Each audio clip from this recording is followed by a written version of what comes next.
Bom dia, tudo bom com vocês? Gente, nessa aula de hoje nós vamos continuar com o tema falando sobre a questão da repressão, sobre a questão da ditadura, né, o que os artistas faziam, como os artistas faziam para se manifestar nesse período de ditadura no Brasil. E hoje nós vamos analisar a música Cálice. Na aula passada falamos sobre Cildo Meirelles e algumas artes que ele fez, uma delas são as notas, né? Que o carimbo, quem matou Herzog, que ficou muito famoso, muito importante, né?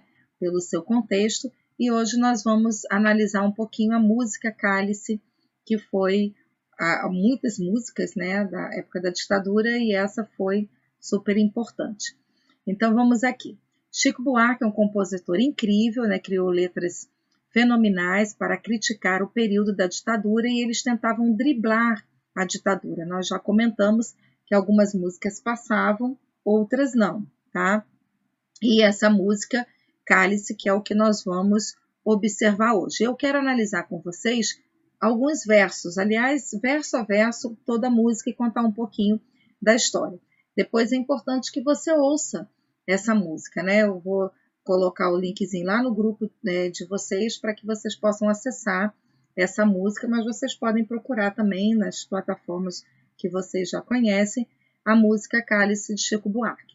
Então, no primeiro verso diz assim: Pai, afasta de mim esse cálice de vinho tinto de sangue.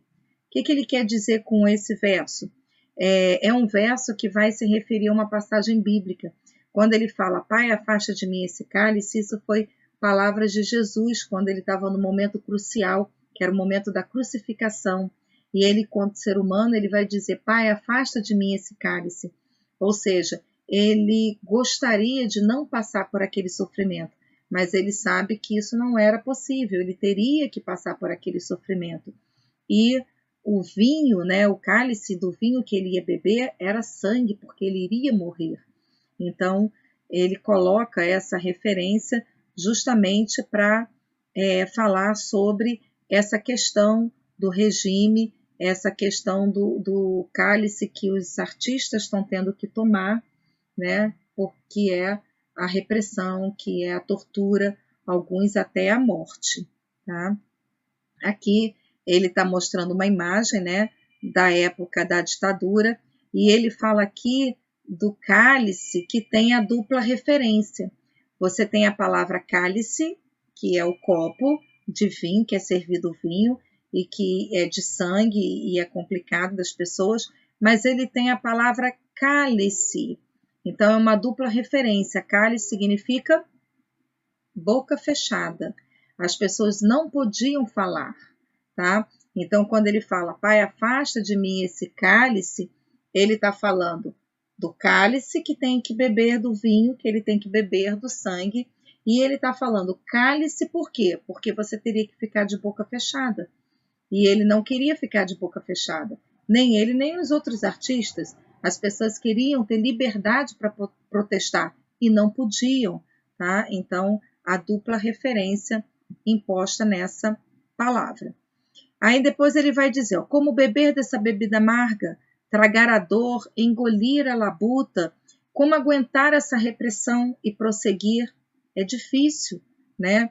As pessoas serem torturadas, serem perseguidas, serem mortas, está sempre naquela sensação de que alguém vai chegar, de alguém vai capturar a pessoa. Então, isso tudo machucava muito, né? Então, ele ficava indignado com essa maneira. E eles não queriam beber desse cálice, nem engolir essa labuta. Ele vai engolir esse vinho tinto, esse vinho que não é vinho, é sangue, né? Então, é uma dor, é uma amargura muito grande que eles passavam.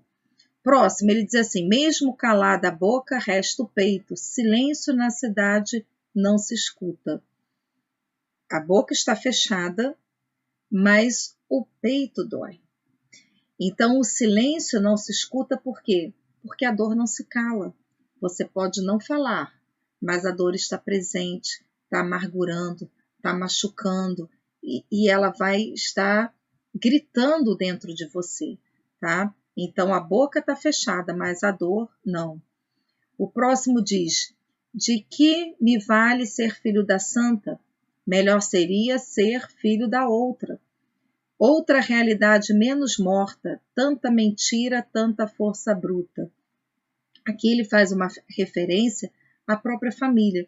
Chico Buarque era de uma família de uma classe média alta, uma família de elite, a gente pode dizer, né? A sua mãe, né, Maria Amélia, ela foi intelectual brasileira, o seu pai, um famoso sociólogo, eles tiveram 7 filhos, né? Aqui na próxima imagem nós podemos ver toda essa família reunida, então eram pessoas de posse, eram pessoas que tinham um certo vulto na sociedade, mas quando ele fala filho da santa, ele também dá uma dupla referência, seria a santa como se fosse Maria, alguém que seja imaculado, mas a santa também é alguém importante, ele podia estar falando dele, né, ser filho da santa, filho de alguém importante, mas isso não impediu da repressão, não impediu dele ser perseguido, não impediu do sofrimento. Então ele diz muitas vezes que melhor seria que ele fosse filho da outra. Filho de quem? Filho da, né? Por quê? Porque a pessoa que é filho de alguém, de uma mãe que não é para a sociedade bem vista, né? Ele pode ser qualquer um, né? Ele pode ser uma pessoa qualquer, ele não precisa ser uma pessoa ilustre, uma pessoa que as pessoas vão olhar, que a sociedade, né, vai olhar com um certo requinte, ou que a sociedade vai olhar com uma certa distinção, tá? Então ele diz que melhor seria ser filho da outra, nesse ponto, de uma forma que ele desabafa, né? Que ele vai se referir a essa crueldade do sofrimento. E aí ele diz, tanta mentira, tanta força bruta. O artista, aqui, ele é crítico, né, da questão da verdade controlada pelo Estado, pela imprensa, né? Eles eram detentores da verdade, uma verdade, entre aspas, porque é uma verdade para eles, não era realmente a verdade da sociedade em si. Então, esse verso está falando justamente sobre essa questão do controle, tá, total do governo sobre a imprensa, sobre a arte, sobre aquilo tudo que era publicado. No próximo ele diz assim, como é difícil acordar calado, se na calada da noite eu me dano. É difícil acordar calado porque durante a madrugada a polícia entrava nas casas, a polícia invadia, né, as residências, prendiam as pessoas iam para a cadeia do jeito que estavam dormindo. Então, enquanto todo mundo estava em silêncio, no escuro, né, a polícia tinha essa ação. Então, é difícil acordar sabendo que na calada da noite você pode sofrer uma repressão dessa, a polícia pode agir dessa forma, né, torturando, matando, enfim, muito complicado. E aí ele vai dizer aqui no próximo, ó, quero lançar o grito desumano, que é uma maneira de ser escutado. Esse silêncio todo me atordoa. Atordoado, permaneço atento. Na arquibancada, para qualquer momento, ver emergir o monstro da lagoa. Gente, isso daqui, ele está se referindo ao seguinte, quando ele fala, apesar de sentir impotente e atordoado com a repressão, Chico mostra que não deixou de estar atento. E ele quer ver aquilo, ele quer estar atento a tudo o que acontece, ele quer participar, né, dessa empreitada de estar denunciando a repressão. E quando ele fala aqui, ó, ver emergir o monstro da lagoa, isso aqui está se referindo às pessoas que eram desaparecidas. Pessoas eram torturadas, mortas, e os cadáveres eram jogados em rios, eram jogados em qualquer canto, nos mares. E você sabe que com um certo tempo, o mar traz à tona aquele corpo, né, que foi jogado ali. Então ele diz, qual momento eu vou ver o monstro da lagoa, eu vou ver emergir o meu amigo, meu companheiro, né, a pessoa que está ao meu lado. Isso era muito difícil, muito ruim, muito doloroso, tá? E aí no próximo verso, de muito gorda a porca já não anda, de muito usada a faca já não corta. ele está se referindo a quê aqui? A porca gorda é a analogia que representa a ganância do governo corrupto. De tão corrupto, ele não consegue mais operar, não consegue mais ter o seu desenvolvimento, fazer a função de governo, né, de estar dando auxílio ao povo, que é o que o governo deveria fazer, né? E a polícia, com tanta brutalidade, né, ele fala que ele não corta, o seu poder vai enfraquecendo de tanto abusar da violência. Então, ele usa a violência de uma tal maneira que ninguém mais confia na polícia. Porque qualquer um que a polícia achasse que tinha uma associação com rebeldes, que tinha uma associação com a imprensa, que poderia protestar, ela pegava, já torturava, matava, perguntava quem era você depois, que torturava primeiro para depois perguntar quem é. Então isso era muito complicado. Então ela perde um pouco a credibilidade, né, de polícia, de homens polidos que estão às ruas para defender a sociedade. Ela vai perder um pouco essa característica. E aqui nós temos essa outra imagem da ditadura que mostra muito bem isso. No próximo verso, como é difícil, Pai, abrir a porta, essa palavra presa na garganta, esse pileque homérico no mundo. O que ele está se referindo isso aí? Ele está dizendo que fica difícil você abrir a porta, você sair de casa, porque o que você vai encontrar lá fora? Né? A violência, vai encontrar a polícia atrás de você, não vai encontrar liberdade de expressão. Então, esse sofrimento, né, preso na garganta, as coisas estão de ponta cabeça, né, você não tem como agir, você não tem diálogo com o governo. Né? Os artistas nessa época, eles estavam denunciando justamente essa falta de diálogo. Por que não promover alguma coisa que seja de bem-estar de todos? Mas por que só o governo tem a verdade absoluta, só ele manda, né? Ele que é o detentor dessa verdade, e ele vai falar do pileque, do bêbado, né? Daí vem o pileque homérico, tudo estava fora do lugar, é como se fosse o mundo, né? Como se o mundo estivesse bêbado, a pessoa está bêbada na rua, né? O bêbado não tem consciência daquilo que está acontecendo. Então, é também uma outra figura que ele está representando aqui. De que adianta ter boa vontade? Mesmo calado o peito, resta a cuca dos bêbados do centro da cidade. Então, ele volta a essa questão dos bêbados para se referir àquelas pessoas que não têm casa, que são moradores de rua, que bebem, né, os seus pileques e que têm, por um momento, no estado de embriaguez, não têm a lucidez do seu pensamento. E quando ele fala de que adianta ter boa vontade, também pode ser uma referência bíblica quando fala da questão de paz aos homens, né? Quando a passagem bíblica diz paz na terra aos homens de boa vontade. E isso não acontecia, não tinha paz. Né? Quem são esses homens de boa vontade? O povo, mas o governo não deixava que isso acontecesse. Então, que paz era essa? Né? Então, é um pensamento crítico diante de tudo isso. E os bêbados também têm uma referência com a questão da rebeldia das pessoas, né? Então ele vai falar as pessoas rebeldes que tanto que tentavam, né, sobreviver no meio desse caos.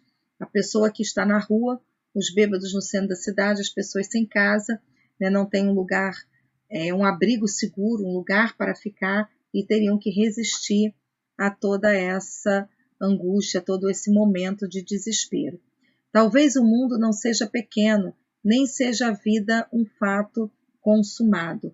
E aqui tem uma pontinha de esperança, né, do artista, quando ele vai falar que talvez isso passe, a ditadura não é para sempre. Naquele momento que a pessoa está vivendo o problema, ele acha que aquilo não vai passar, que aquilo vai acontecer para sempre. Mas a gente sabe que depois do sofrimento vai vir a bonança, né? Vai vir o bem-estar, vai vir a saúde, a cura, né? Então, nesses versos ele tem esse fio de esperança, tá? E, por último, ele diz assim: quero inventar o meu próprio pecado, quero morrer no meu próprio veneno, quero perder de vez tua cabeça, minha cabeça perder teu juízo, quero cheirar fumaça de óleo diesel, me embriagar até que alguém me esqueça. Quando ele fala da fumaça de óleo diesel, ele está se referindo a uma tortura que era feita, que era fazer justamente as pessoas cheirarem essa fumaça, que é uma fumaça tóxica, né, fazia parte da tortura. E ele diz: apesar do tom amargo dos versos, existe ainda uma rebeldia. Ele quer ser dono do próprio saber, das suas próprias palavras, da sua própria vida, da sua própria expressão como artista, né? E ele não quer acatar ordens, né? Principalmente ordens que sejam desse cunho, né, de repressão, e não ordens de diálogo, que você possa conversar e dialogar com a pessoa, com a autoridade, para realmente chegar a um acordo. Na época da ditadura isso não acontecia, tá? Então, essa música ela vai denunciar esse caos, né? Existem outras, mas essa é bem marcada. Nós temos aqui uma história dessa música que é a seguinte: essa canção ela foi composta, né, por Chico Buarque, nós já falamos, em colaboração com Gilberto Gil, e ela foi submetida à Fono 73. Era uma espécie de festival da época que reunia grandes artistas. E nesse momento, é lógico que a música foi censurada, né? Mas na apresentação, Chico Buarque e Gilberto Gil, eles apresentaram a música. Ela foi censurada, não era para ser cantada no festival, mas eles cantaram. Cantaram como? Gilberto Gil começou a murmurar os versos e ele começava a trocar as palavras e murmurava alguns versos e o público foi ouvindo aquilo ali e foi entendendo que aquilo ali era uma música de protesto. E aí teve um rebuliço, os microfones são cortados, e isso ficou gravado, registrado. E aqui embaixo eu deixei o linkzinho para você poder depois assistir, né, a esse vídeo mostrando esse momento. Tem lá Gilberto Gil, Chico Buarque, bem novinhos, né, os dois, nessa época. Então fica aqui, né, essa música que foi super importante, né? Nós temos outras músicas de protesto também, mas essa é uma famosa.